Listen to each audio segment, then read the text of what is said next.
Hi! In front of me is Thomson TO13P, and today I would like to show you how you can delete a password saved in Google Passwords Autofill.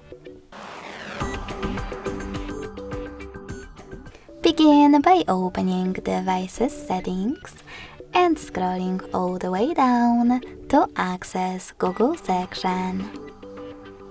Then click on Autofill, Autofill with Google,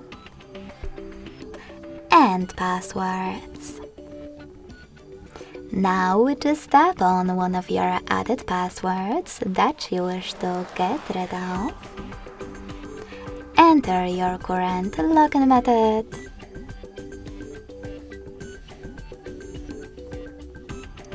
And click on Delete button next to the edit one.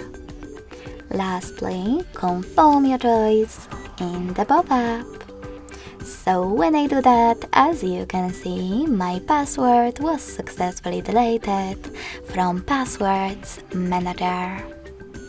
Thanks so much for watching. If you enjoyed this video, don't forget to leave a like, comment, and subscribe. Bye!